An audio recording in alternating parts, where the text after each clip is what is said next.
Hello everyone and welcome to Iceberg Ahead. Well, in a sick and dying world, it's very important to bring the message of hope to the people. Now, how can we do it? Today, we want to speak about health ministries and how to start it. Well, with me today is Michael O'Neill. Thank you for coming. It's a pleasure. You have been here before, yes. But I want to shortly introduce you. The people may have a guess who you are. Well, Michael O'Neill converted in 1977 to the Seventh-day Adventist. He changed his profession from electrician to a missionary. With 30 years, started his first health retreat. Since 2016, he founded an Australian political party. He's married to Barbara O'Neill for 26 years, have together 8 children and living now in Eastern Australia, New South Wales. And I warmly welcome you, Michael. This is great to have you here again. And today we will speak about health ministries and how to set it up. Thank you, Ronnie. I'm pleased to be here. Well, let me first ask you, for how long have you been involved in a health ministry or health retreat? The health retreats I've been starting for 35 years. So, of course, they were originally called sanatoriums, and we basically fashioned our health work over the old sanatoriums that were pioneered by Seventh-day Adventists in the late 1800s and in the early 1900s. And your main health ministry is still located in Australia, right? That's correct, yes. We have a health ministry there. We started, so it's actually been running for 20 years in 2003, called Misty Mountain Health Retreat. Misty Mountain, we got the name, it was the name of a property that I bought. And so Barbara and I started our health ministry there and still going to this day, 20 years later.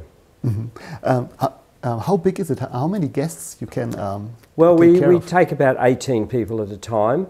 Mm-hmm. It's on 450 acres and has about 17 buildings in total. It's in a beautiful location. It's in the mountains. It has fresh running water that runs right through the property coming out of the mountains. It's pristine. We have fresh air. We have a very good climate. We don't get snow. We don't experience the extremes. It gets a little bit hot in summer, but summer's also our wet time, so it doesn't get searing hot. Well, you know, I hang on to 450 acres. This is a whole city in Germany. Yeah, well, it's quite a bit of work to maintain a property of that size, of course. But you know, we have people there that do that, and we have, of course, in this modern age, we have a lot of machinery that does it, and so it works. You even have a stream flowing through the land. Yeah, we have a magnificent stream. It's called Nulla Nulla Creek. Now, Nulla Nulla is an Aboriginal name for a weapon that they used, and of course they made them in this area, and so the creek was named after the weapon, and so it's Nulla Nulla Creek. And it's quite famous. In fact, just one of our neighbours, he's since deceased, but one of Australia's most famous, or the most famous country music singer, Slim Dusty, used to live there, and he sang about the place. So it's got a little niche in Australian history, and most people know about it. Great. Well, when you had the first idea, you have the dream of, I want to build up a health center here. When was it? You say 30 years ago, 35 years ago? 35 years ago, yes.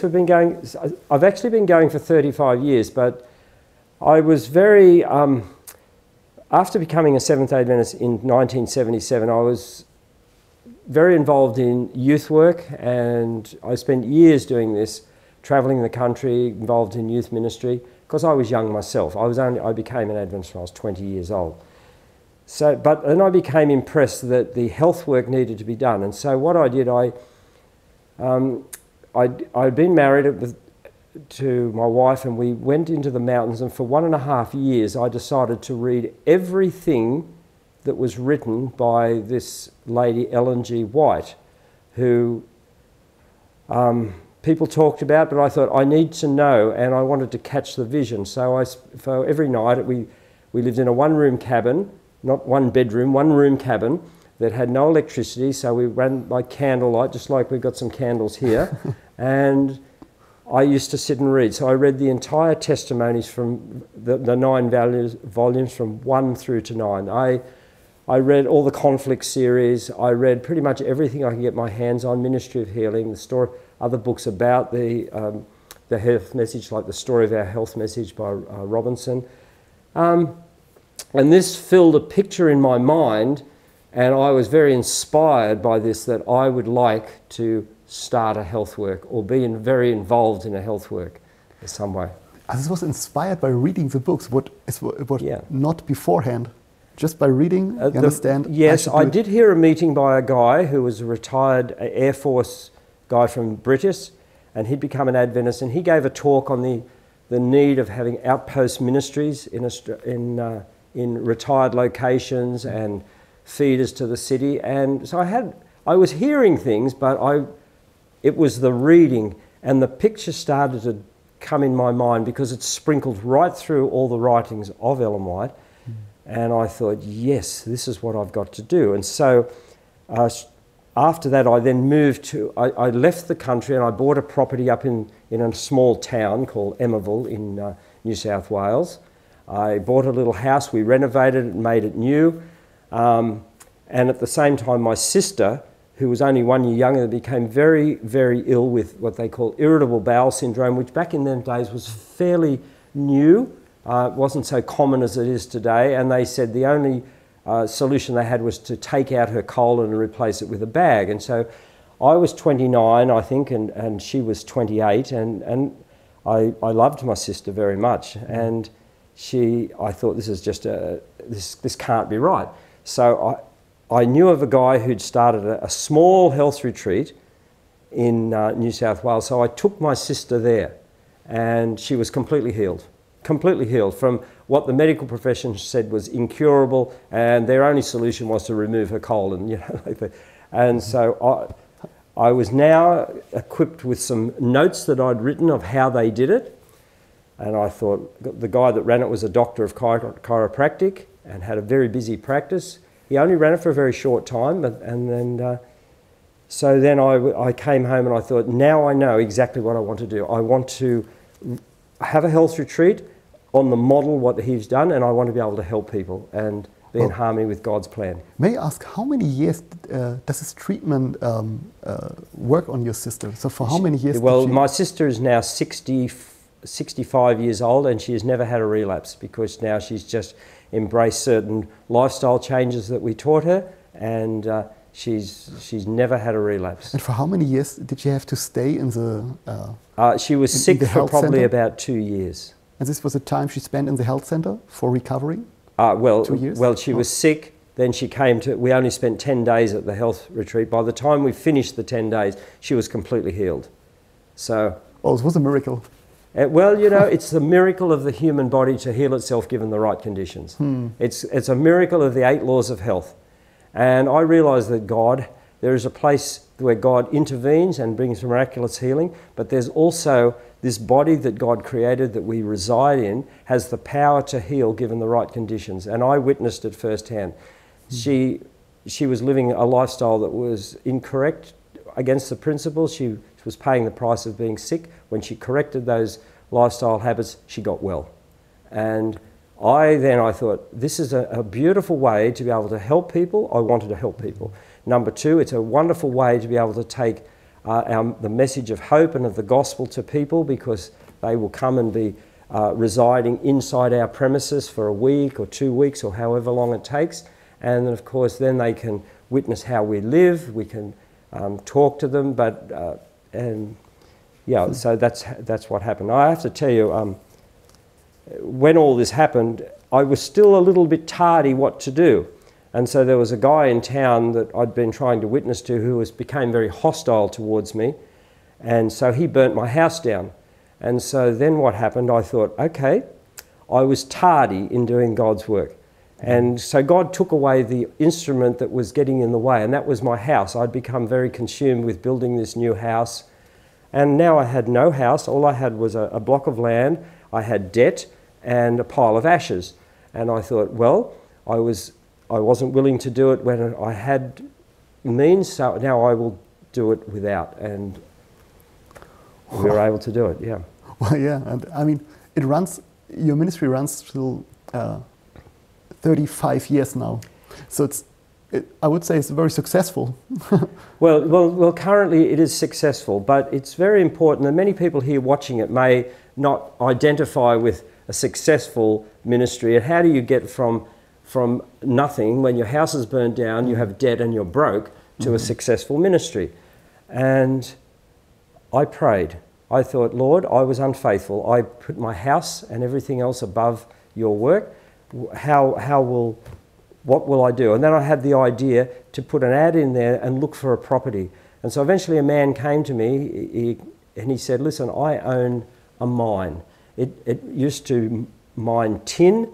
It has offices, it has buildings. It's just a mine, and it's sitting in the middle of nowhere, but the price of tin had collapsed, so the mine had closed down, and he'd bought the whole property to run sheep on. But he had this building that was just sitting there. And when he saw my ad, and I said, yeah, I went out and looked at it. I said, this is perfect. I can renovate this whole place. I can turn this into a health retreat. He said, well, I'll rent it to you for $10 a week, which was nothing. And I thought, $10 a week, wow. And I thought, I can even move out here and live because I have no house. It's just been burnt down. And then, then I remember looking at it and I said to him, well, it needs painting and needs fixing up. And I was thinking in my mind, oh, well, I'll raise some money and I'll try and paint it and fix it up. And he said to me, you do a hard bargain. He said, okay, I'll pay you to paint it, and you get all the paint and everything you need from the local hardware on my account. So now I thought, I have a place, I'm going to get a wage, and I'm going to be able to renovate this whole health retreat, and God had organised that I get paid to do it. Was this already in the Misty Mountains, this place? No. This was a place in Emerville where I first lived. This was 35 years ago. So this was in, just backtrack from 35 years ago, 1988. That's when it was, 1988. So now we have this, so we went hard, we painted, we scraped, and we turned the place into a beautiful health facility. We didn't have many rooms, but we thought we will start. And then we advertised. I knew many young people in the churches. I printed out some flyers, and I used to tell them, come on, can you go and do some letterboxing for me? So they started letterboxing in the cities, and people came. What did you write on these letters for the people? Well, we wrote that there's a health retreat. It's up here in Emerville, which I might add was probably about 600 kilometres from the city, up in a very small little secluded place. And I remember the first person that ever came, his name was Joshua, and he called me up and he said, look, I'm very sick and I need to come. And I saw your ad in the letterbox, and he said, I'm going to get on a bus, Greyhound, and I'm going to come up there. Can you pick me up at such and such a time? I said, yes. I picked him up. When the bus pulled up, the driver came down and he said, are you to pick up this Joshua Bartley was his name? And I said, yes, I am. And he said, you better help me. He was so fat that he couldn't walk. So it took myself and the driver all our ounce of our energy just to carry him down the stairs, get him into my car. And he turned to me when he was in the car. He said, well, I'm finished. He said, I've been given 3 months to live, and so anything you tell me to do, I will do. So that was my first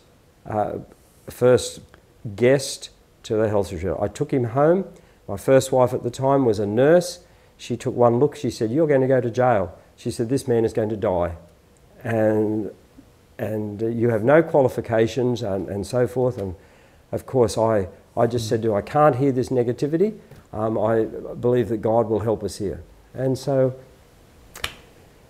without going into a long, exhaustive story, that man got well, and he lived another 12 years. He was 68 years old when he came, with 3 months to live, and he died in the year 2000 at the age of 80. He lived 12 more years. So I knew this works. How much time did he spend with you? Well, it was very interesting. We were charging $400 a week at the time. So every week he would come, and he initially booked in for 1 week, and then he'd write me a check and he'd say, I'll stay for another week and another week and another week. But he was huge, and I used to make him lie in the sun. I would make him strip naked every day in a private spot, and we got the sun into every part of his body. I started to impress on him the need to start walking, and he couldn't walk, but I helped him, and even if he took one, I said, if you take one step, that's fine, and tomorrow you can take 2 steps. And I gave him a little seat, and you'd see him. He might be here in 1 hour, another hour later he might have moved another 20 metres. And of course I steamed him, we fed him good food, and we cleansed his bowels. I remember I gave him a very potent laxative drink which purged his bowels, because he previously told me that he could only go once a week, if that, and it was like cement, and he had terrible trouble in that area. And he had a horrific rash, and he had a tumour growing out of his belly, and his heart was failing. He was, by all accounts and purposes, by the standards that had been given to him from the medical profession, he was about to die. But he didn't die.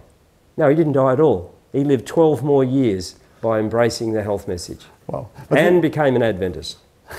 Praise the Lord. But it sounds like a full-time job for you. Did you have any job besides this, or was it full-time your work? I gave up everything to do this, and I had a fruit and shop in town, which I used to sell fruit and vegetables and health food products in a small store. I think I got someone else to help out with that, and no, I gave myself heart and soul to this, because this was my vision. $400 a week was able to keep us. We lived very frugally. We were very poor by Australian standards. I mean, there are a lot poorer people than that in the world, but we were able to exist on that small amount. And I should add, my wife was still doing a little bit of nursing sometimes at the hospital, so that also helped us supplement our income. But whatever it is, whether you're poor or whether you're well off, God can supply our needs. And I never worried about that, because I knew that I was embarked on a course that was God's work. So the financial side was inconsequential to me. I wasn't concerned about that at all. I knew that was God's department if I was to do his work. I would try hard. I do like business. I've always been a person that's inclined towards business. But I was doing it. My father, he told me one day, he was in despair, because he's a businessman. He said, "You're absolutely throwing away your life with all this religion and this health." He said, you have all the, you have the ability in our family to be very wealthy. And he was greatly disappointed. I said to him, "But Dad, I'm actually very happy." And that's all I could say, Yeah, well, a servant of God must only be faithful, huh? That's right. If I would ask you, what is the most important ingredient for success? If I would ask you today, what is your answer? The most important ingredient for success in the Lord's work is have a living connection with God, and also to be working off the blueprint that he has set for us. See, we live in a very unique age. We have prolific amount of writings from the spirit of prophecy that outline how we are to live physically, spiritually, where our location should be. There's how we're to educate. All this has been set out. We have a blueprint of everything. So if we adhere to that and are always willing to be taught, to learn new things, and to trust in God, to pray, that's the most important ingredient. That supersedes everything else. You also need to have some business acumen if you're going to be the leader of this institution. That's very important as well. But I think that if you're all spiritual, have no business acumen, or you're a little lazy, then it won't work. If you're all business and a hard worker and don't have the spirit, then it will not work. And you may start a business, but you will not start a business that reflects what God's work is to be. Well, for how many years have you stayed on this ground of this old tin mine? We were on the tin mine for about 1.5 years. But the guy that burnt my house down and I'm here in Germany, but he was an Australian Nazi, and so because I kept the Sabbath, he said I was a Jew, and so he took a particular dislike to me, and that's why he burnt my house down. But then he said he was going to kill me, and we were living out in a bit of the Wild West there. So I went to the police. I said, look, he's burnt my house down. He wants to kill me. They said, look, you know, you just have to arm yourself, and they gave me all advice like that, and you know, shoot him if it gets too. You won't have a problem. But I thought to myself, well, I'm not really prepared to shoot him. So I realised then that I had no really protection from the law as it stood at that day. And eventually it got too much for my wife, and so she left me. And so that really was the end of the property, because then I felt, oh, well, I have a responsibility now. I have children to look after. And so these are some of the pitfalls that you have. You know, like Satan is there to discourage us at every point. But I wasn't discouraged. I was discouraged, but I wasn't dead in the water. I still believed in what my mission was to be. But I had to take some time out to go and repair my family. And as a consequence of that, I did take about maybe 6 months out, and we went to America, and we travelled around, and we went to a lot of institutions. We reconciled with my wife. We took the children. I wanted to see how all these other institutions ran, because I was still very much, I have to do this work. God had put it in my heart. And I have to tell you a little story. So when I came back from America, I knew a guy who was running also an Adventist guy, was running a very small little retreat similar as mine in another part of Australia. So when I eventually came back into Australia by myself, because I'd sent my family home first, I had to sell up all our few little possessions we accrued, like car and so forth. He was at the airport and he was waving at me, and I said, his name was Gary Martin.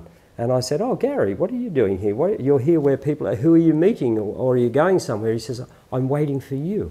And I said, how are you waiting for me? No one in the world knows I'm on this plane. I just hopped on it in Los Angeles on ad hoc, jumped on the first plane going, and I've turned up in Sydney. He said, you haven't had an appointment with him? Hadn't had an appointment. He said, 5 nights ago, he said, it was in the night, it was like a voice spoke to me. He said, you have to go to Sydney Airport. You'll meet a plane coming from America. Michael O'Neill will be on the plane, and he's going to help you start this health work in a new place, a new location. He said 3 nights, I could not sleep. It forcibly came into my mind like a voice, you have to go to Sydney Airport and meet this plane.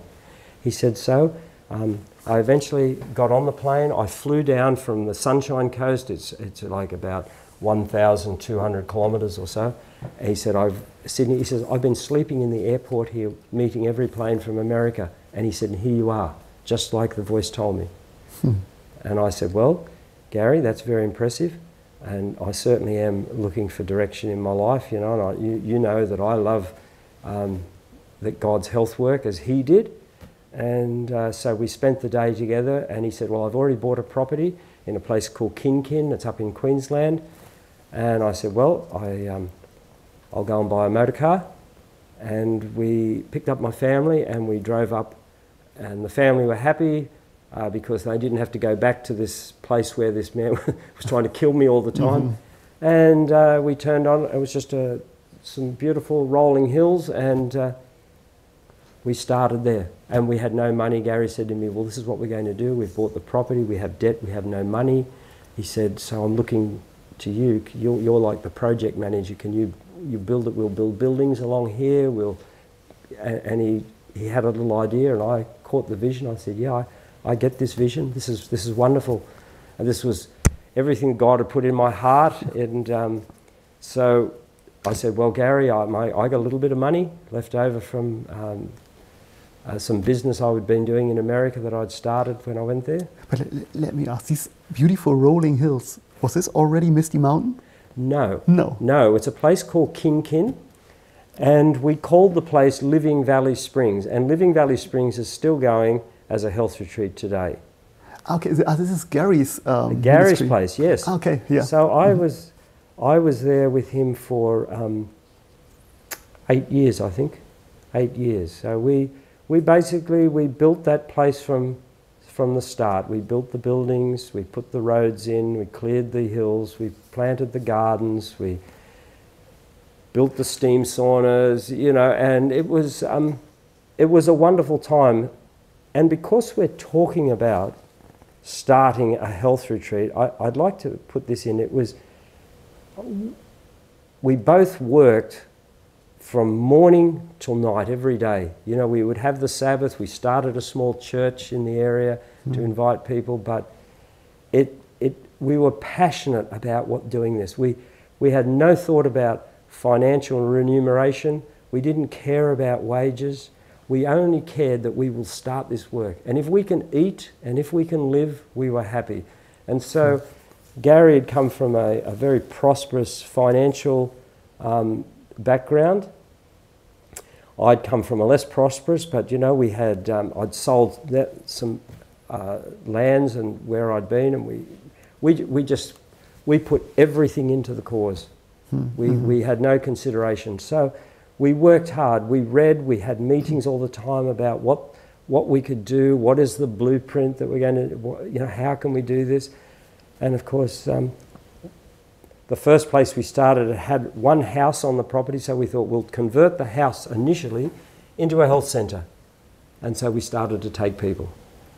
And so you had so you spent a lot of manpower in, you and Gary. And, yes. And maybe you had some help. And we had a few other very, very faithful people that joined us. We had a German man, his name was Gerhard Rowenbusch, and he came and joined there with us. He was a very dedicated man. He was a great guy, actually, him and his wife, Louisa. We had a few single people that came and joined us. And of course, in those days, there was little or no wages. Eventually we thought we should start to pay each a wage, you know, because we have cars to run and, you know, life. This would be my next question. I mean, you need some money to start usually, huh? Yes, that's right. And we saw God's hand. People would come and actually give us money. And they would say they are impressed to help us with our project, and that was very encouraging. I'm a great believer in self-supporting work, that these institutions would become not donation reliant, they would become self-supporting, and I've always worked to that end. But I can tell you, in our early days, it was very, very valuable when people God put it on their heart to give us something. Well, do you say you worked 8 years together with Gary on this? I worked there for 8 years with Gary, yes. During that time, we had more obstacles, and my wife eventually left me for another man. And so I was single for quite a few years, for a number of years, 3 or 4 years. I had the children, that was part of the deal. And I worked. I still was the business manager. I was still the project manager of the place. I had my children who I homeschooled. So it was a very busy life, but I never waned in that this was a vital work to do. And so I raised my children in that environment, and we worked hard. I got the children working in it very young. We kept a very disciplined house. They enjoyed their work. My daughter worked in the office. My son worked on the outside from very small. You know, we never actually saw children as just little loafers and layabouts to be pandered and petted. They have to work. They have to pull their weight. What? Yes, go on. I would just like, you said you worked there, your children worked there. What kind of medical credentials you need to work in a health facility like this? Well, that's very interesting. We all had no medical credentials. We just had a vision. But then we weren't offering dangerous medical treatments either.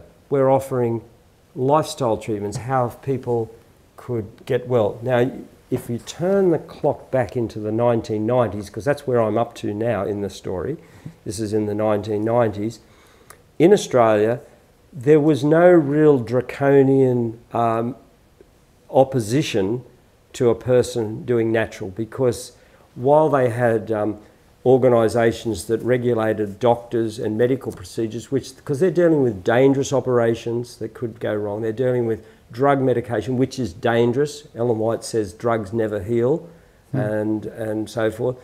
We were not dealing with that. We're dealing with lifestyle changes, and it was completely unregulated industry. So there was no, back in those days, there was no legal impediment against us doing what we're doing. I do acknowledge that that's changed in our current environment, whereas now they're trying to bring natural under the same draconian regulations as mainstream medicine.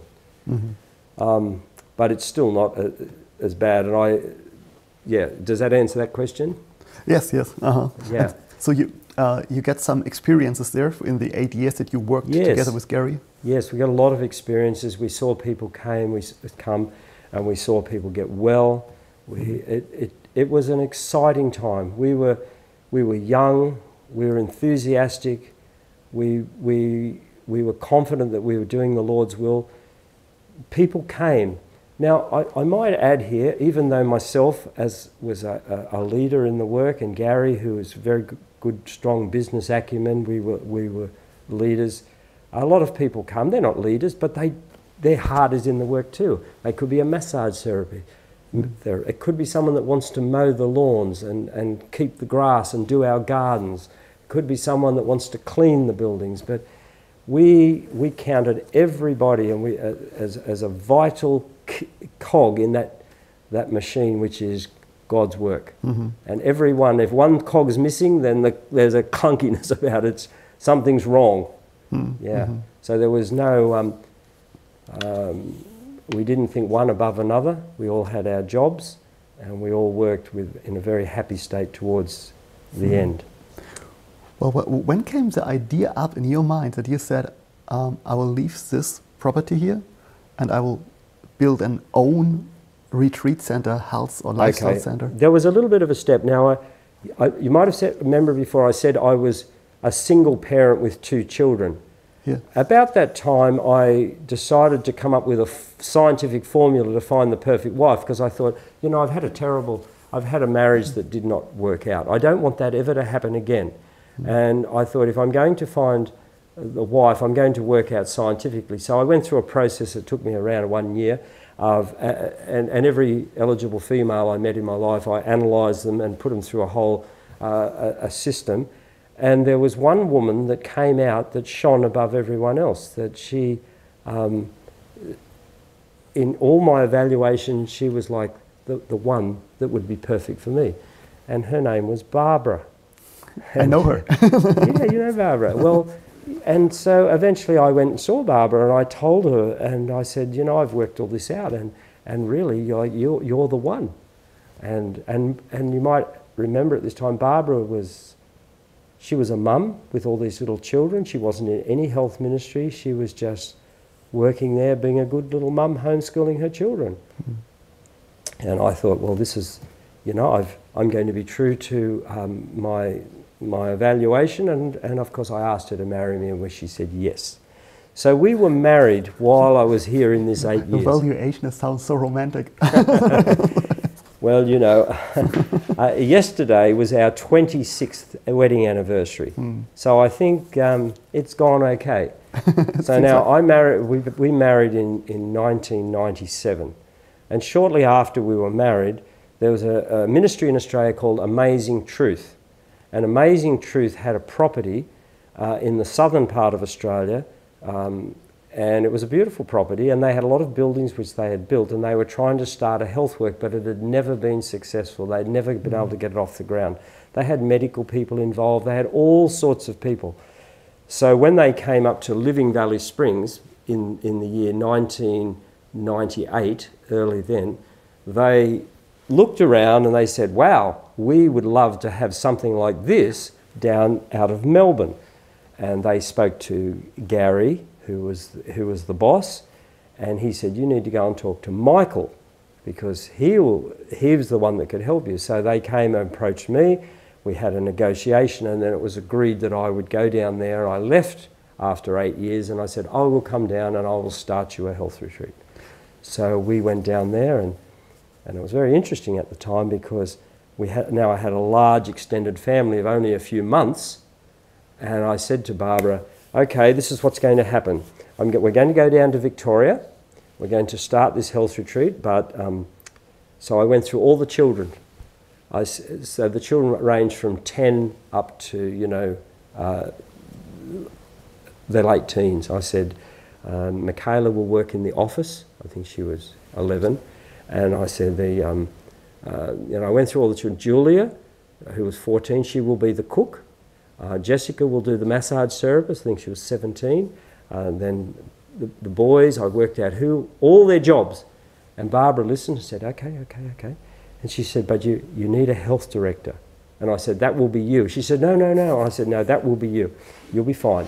So I just left her there to think and mull over that. And so that was the start of then Barbara's ministry to where she is today, you know. She just put her head down, and she already had a vast knowledge. I'd already heard her give a little lecture in a church, and I thought that was a very good lecture. Generally, I get a little bit bored with health preachers because I found them a bit waffling but I felt hers was systematic, that she gave good reasons, and, you know, there was good logic in what she said. And so I knew that she had the ability. She was just too shy, and she could do it. So we moved down there. So we started that retreat.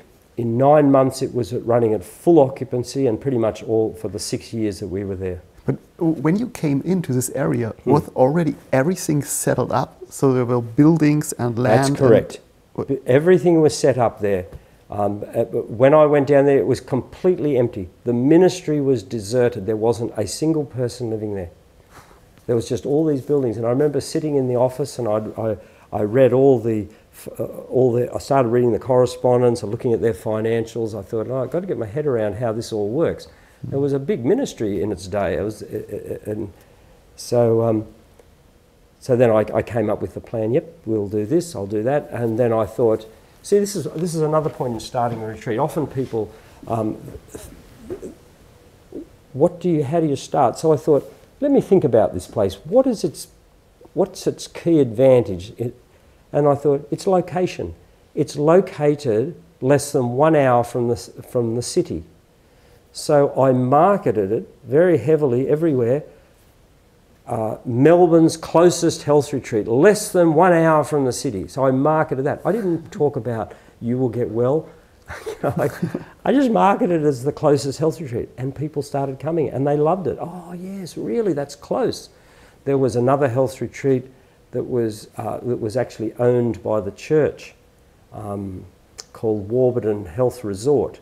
But they were a little bit further, by about 10 minutes further than ours, so I was the closest. And eventually we eclipsed them, and they closed down, and we captured the whole Melbourne market.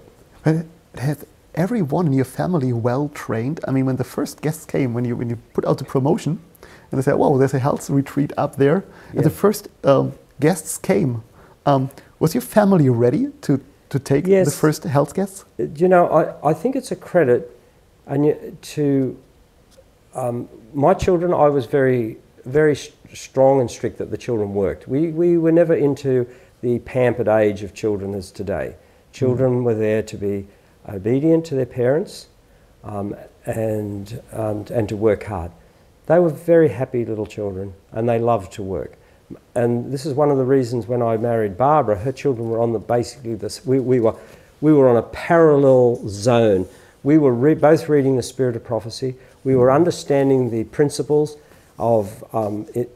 I read the book Child Guidance and Adventist Home many times over, because I felt that they were the principles of how I was going to conduct my family. In fact, very early, before I had a single child, I used to belong to a church called Maitland in New South Wales. And I went along there, and there was a large church, had a lot of families.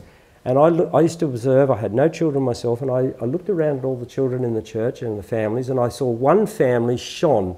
Their children were orderly, happy, and I used to think, that's the family. I'd like to be like that. I'd like to have children like that, not complaining, whinging, sitting here, having to be, no. I didn't want that. And so I went to the lady and I said, you have the best children in the church. I'll be eventually having children. Give me your secrets. And she said, are you up for it? Do you really want the truth? Are you brave enough to do that? And I said, yeah, I'm brave enough. She said, okay, this is what I'll tell you. Go and read Child Guidance and Adventist Home cover to cover and do everything it says in there. And she said, and also let your word be with power. The children have to obey your word. They can never worship God properly if they can't even obey their parents. You have to obey you. And she said, whatever that takes. She said, we are strong disciplinarians. But I said, you have the happiest children in the church. They're just such a delight. She said, it's a misconception that disciplined children are unhappy. And so, of course, there's brutality. Of course, we don't go for that. But anyway, so when we went into it, our children were just used to working hard. And when we told them, this is what you will do, they worked hard to do a really good job. They took pride in their job. And so it was a great little family effort. And then, of course, we started to bring more people in. As the numbers grew, and people would come along, we would say, would you like a job? And I always believed, and particularly by now that we were getting the guests, that we would pay our staff a reasonable wage as well, and yeah. And did God bless this effort of you? God blessed it abundantly. It was, yeah, we had some marvelous experiences there. You know, health, absolutely. Spiritually, yes. We made lots of friends. It was good for our children. We were there for 6 years. At the end of 6 years, I worked for Amazing Truth. I was going to say Amazing Discovery. I worked for Amazing Truth. You're always welcome. Yeah, anyway, Amazing Truth they had different boards, and I found it a little difficult because many of the board members didn't understand what we were doing, and and I felt, oh, this is very difficult. I'd worked previously with Gary Martin, and even though he was the boss, I was very happy to work under someone that I felt was, you know, connected, understood, and shared the vision. So that was actually fine. But when I moved to Amazing Truth, I found that there was a conflict of ideas within their board, and so oftentimes that there was no clear parameters, and so I found a lot of my time was consumed with so-called infighting. Yeah, and I found that we found that the most difficult thing, because I had ideas, and so eventually it was taken over. They basically, the ministry was handed to another entity, a Remnant Herald. That was Russell Standish at the time, and they didn't require our services. They were going to do it a different way. And so we moved. Then I'd already bought the property called Misty Mountain, and that was when we moved in 2003. But have you been able to spare a lot of money in this time when you were we made ministry? It became quite profitable. Ministry, yeah, down there. It was completely paying for itself. It was completely self-supporting. But I mean, when you say you built something new up, I mean, you went over to the Misty Mountains, and you need to buy, I mean, you say the 450 acres. Misty Mountain, the first Misty Mountain, I've had two Misty Mountains, I should clear. The first Misty Mountain we went to had 1,500 acres. So... It's unbelievable for me to if you remember going back in the story, I told you where I was at I lived in a little cabin working for a guy on his property, and I read all the Spirit of Prophecy. That was candlelight, I remember. That's right. Mm-hmm. Well, that property came up for sale. So in 2001, I had such a strong affection towards it, I bought the property, the 1,500 acres. And I didn't actually have any money. And I can tell you a little story how I funded it. Yeah, so I thought, well, how do I fund this? I want to buy this property, and I want to develop it. So what I did, I was the director, I was the leader of Amazing Truth Ministry. So then I put out a newsletter to all the people I knew, and I said, listen, I have this idea of this new property called Misty Mountain, but I need money. So I made up a share register of 250 shares, and I sold shares at $1,000 a share. And I mean, this is another way of funding when you had no money, and so we basically drew it up very, very meticulously, carefully. We protected the rights of the buyers, and we protected our rights. And we was just, in no time at all, people who believed in the work and that were supporters, they, of their own money, they came and bought up all the shares. We sold 250 shares, which gave us $250,000, which was a lot of money back then. We were able to purchase the property and then develop it. And then, over the next couple of years, I systematically bought back all the shares of everyone. So it was really self-supporting, your ministry. That's right. Once we got going and functioning. Now, the interesting thing, people told me, they said, how do you ever expect to have a health retreat? It's one of the most difficult places in the world to get to. It's very, very difficult because you go along a mountain up there, and I thought, oh, there's no problem. So I bought four-wheel drive buses, and we would ferry the people in, and people loved it. And we called ourselves, so you know, you always market with what you have. And I'd marketed in Melbourne, the closest to Melbourne. So we marketed this place as Australia's wildest health retreat. I said, we are wild about health. Come and have a wilderness health experience. So we concentrated on this wild and wilderness. So we had all these people from Australia that wanted to have some sort of a healthy wilderness experience. And they came. And we were filling up. We built buildings, we built new buildings, had a little bit of trouble with the authorities, but we eventually got through all that. By building all these buildings, because they said this is in a pristine wilderness area, you can't just keep building buildings up here. You know, it's affecting the environment, of course. At one point they wanted to close us down, but you know, I pressed hard. I got the local members of I got the second highest man in the whole state, the deputy premier, involved. And I got him on side, so he basically fought for us. He helped out. And he pulled the others into line, and they eventually approved everything that we had done. Oh, praise the Lord. You know, when I hear the story, I think it was the things you need was a vision.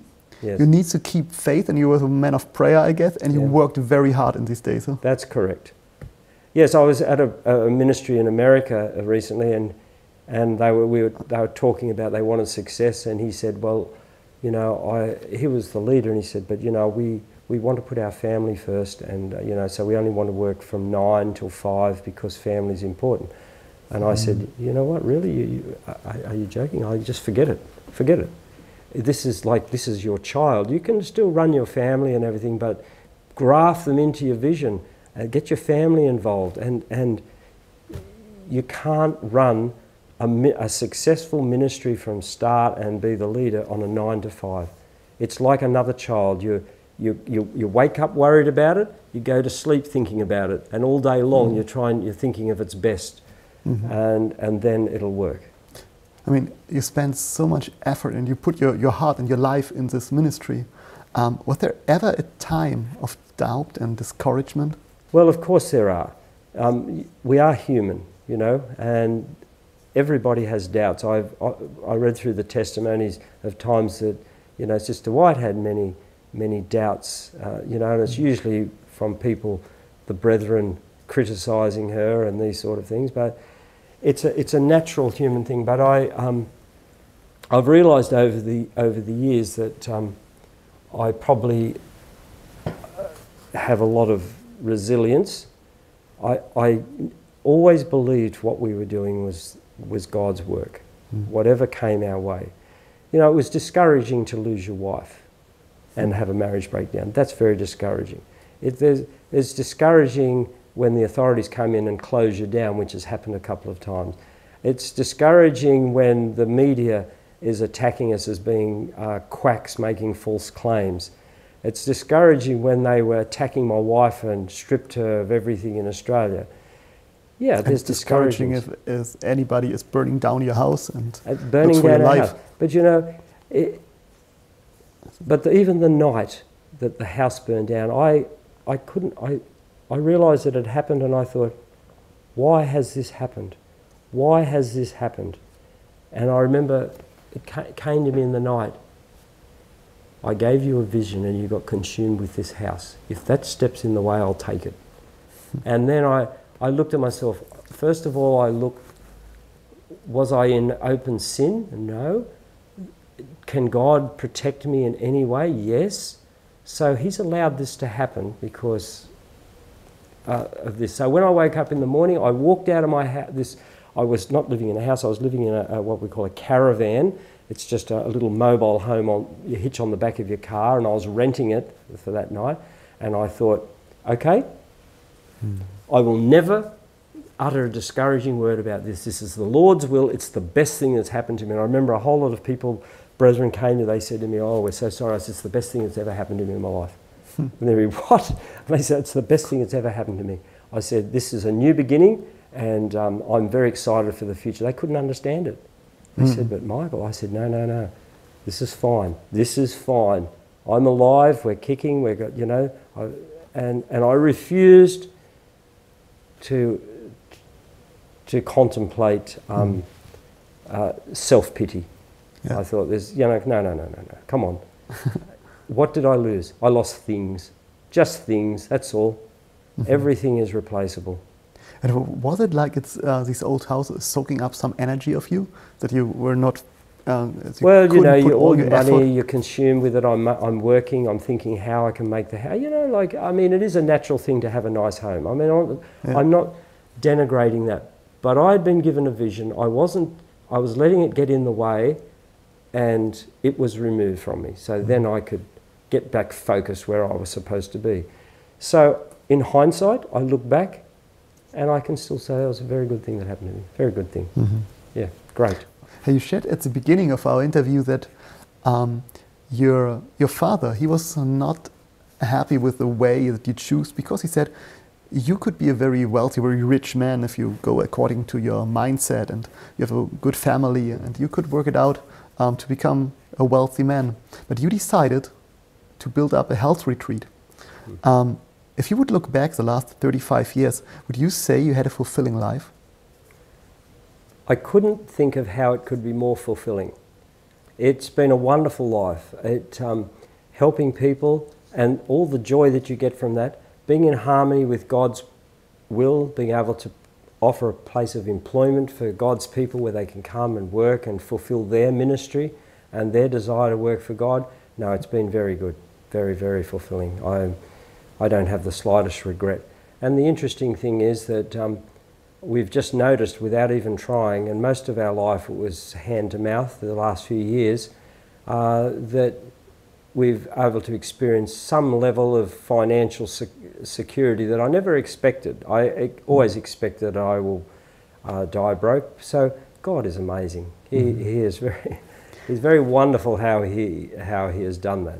I mean, you were able even to buy all the shares back in the beginning. Yes. That where people bought some shares from you to build up this. Yes.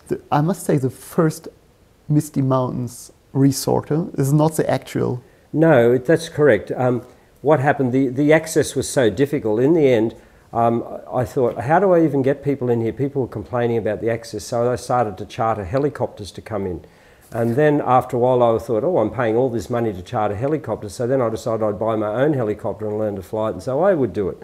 And so, but it was still limited. I had the authority saying you can't build anymore. We had peak demand. So at that time, a boarding school for Aboriginal children about 1 hour away came up for sale. It had closed down after being going for many, many decades. And I looked at that and I thought, that is a perfect health retreat. So then what I did, we went to the bank. I didn't have the money. We put a proposition to them. They told me how much money, the maximum amount that they'd lend me. And we made an offer and we bought the entire campus, which was houses, offices, a church, medical centre, you know the lot. It was 17 buildings on 450 acres. And that's the current Misty Mountain. That's the property now. And we've been there. I bought that in 2010. Barbara and I bought that. And so that's 13 years. And I'm pretty sure you could help a lot of people there according to your health treatments that you offer. That's right. We can take more people. It's much easier access. We don't need the helicopter. We've since sold that down and just to put the money back into developing the facility. So we're very committed to making the facility nicer constantly, and that's where we currently operate, yes. And it's not only the health treatment that you offer to the people, but also the message of hope. Absolutely. Absolutely. We start our programs on a Sunday, always on a Sunday, and finish on the following Sunday. And there's a science behind that, because we realise that we welcome them in on a Sunday. It's the first day of the week. And then we give them a nice meal, we take them through the juicing, we tend and care them, and we see them change. They can come in a little bit aloof and stiff and wondering if they've come to the right place, because we target people that are not of our faith. We don't target Adventists. We just go out there to the general public. But by Wednesday, Thursday, Friday, we see a complete change in them. They've softened. They're interested in us. They're interested in our beliefs. And so on Friday night, we always have a chapel service. We invite them. It's by invitation. They nearly all come, always come. And I'm out the front there, and I'll often conduct it if I'm home. And I see people crying. We sing, we do Bible readings, we have musical items by our staff. And I had one lady who accepted our faith, and I said, "What changed you?" And she said, "The Friday night." She said, "That Friday night." She said, "I'd never experienced anything like it in my life. I was brought up in a home that had no religious instruction whatsoever." She was a young lady in her 30s. She said, "That changed my life." I said, "Wonderful." Well, how do you manage this to invite these people? I mean, you know, we have sometimes in Europe, or especially in Germany as well, I guess maybe it's the same in Australia, yeah. we have the problems to reach out for these people that we really could help with the health message and with the gospel, but it's difficult to invite them to our health centers. There are a lot of people out there in society who want to get healthy. They are interested in health retreats. Health retreats are a very popular thing to do today, and we have quite a few in Australia and around the world. So we've got to make it that ours is better, that we are very, very good. You've got to have a quality product. You know, don't compromise, have a quality product. When those people turn up there, they don't want someone to be lecturing to them about God. They've come there with an objective. They're going to pass over to us a significant amount of money with the objective to get healthy. And we have a duty to fulfill that obligation that we said will make them healthy. The byproduct is that if we do our job good, if we give our heart and soul into this, from every worker, from the cleaner to the manager and everyone in between, the massage therapist, it will change it changes people's hearts. And then they become receptive to what we've got to talk about. I always do a presentation on the last day if I'm home, or I get someone else to do it, and tell everyone, this is our textbook. It's the Ministry of Healing. It's been quoted out. We want you to have this. They almost fall. Oh, thank you, thank you. We say this book here this is why we do it. This is Barbara's textbook. This is mine, and it's like we've just given them gold because of the way we've treated them. And we never know the results. In fact, I was down in another state, and I ran into a lady it was actually at a political meeting, and she said to me, "Do you remember me?" I said, "No." And I said, "Oh." She says, and she told me where she was from. She said, I said, "Oh." She says, "I came to Misty Mountain." I said, "Oh, how are you going?" She said, "I just wanted to tell you I'm a Seventh-day Adventist now." She said, "That experience changed my life." And she said, "I've never really told you, but it was up there." So I realised that I don't know where all these people go, you know, but God knows where they all go. And if we're dropping the seeds and we're laying a foundation by the message, by helping them with their health, it will have fruit, okay? It will have fruit. Maybe not immediately, but at some time.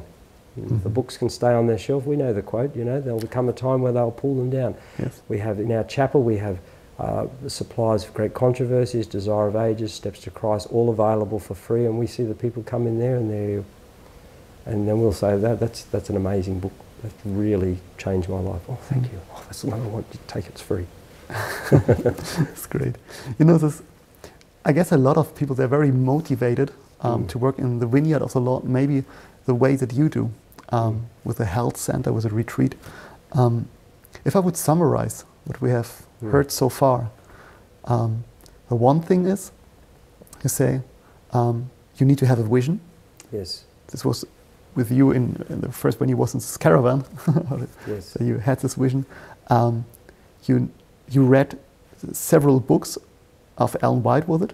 I read them all. You read them all. You were. What was the next? You prayed. You were very hard working for it. Yes, that's correct. Yes, and just came focused on that vision and looking for opportunities and making opportunities. You know, stepping out. Like after my house was burnt down, you know, we put it out there. We put the ad out there, and God found that place, that mine that was for $10 a week, and the guy was to pay me. That was all. When I look back, that was a miracle. I thought so at the time. I thought, thank you, Lord. You know, now I have actually some income, and I can do my vision and getting paid from this wealthy landowner who was very happy to have his asset fixed up. And I might add, you know, a lot of people contact me to get some advice, and I'm always very happy to help in this regard. And we've, in over years gone by, we've gone and even consulted on new retreats. I've got to go to one in the Philippines next year, where there's a group of Adventists, they're starting a place. So they came to Misty Mountain and they said, wow. So I said, look, I will come over there. I will come and stay with you for a while, and I will give you advice on what I think is a good plan.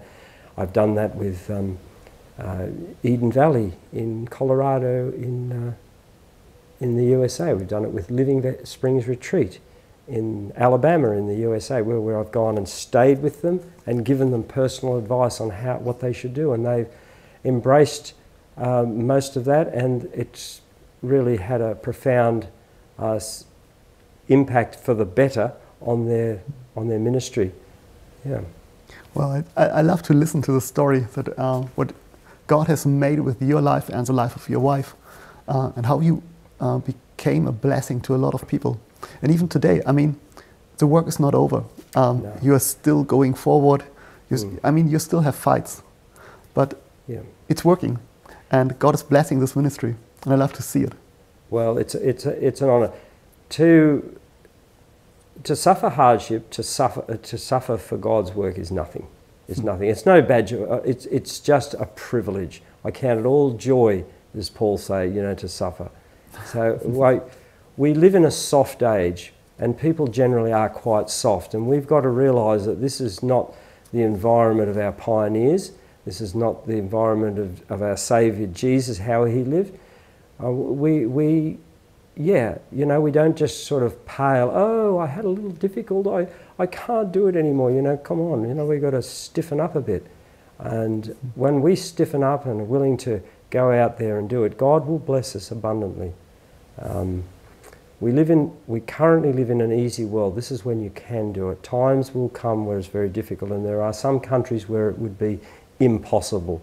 In our countries, in Germany and in Europe, and Australia and the USA, we still can do it. Yes, it mayn't be as easy as it was when I started 35 years ago, but it's still possible. And we just to be wise as serpents, harmless as doves, find out and manoeuvre our way through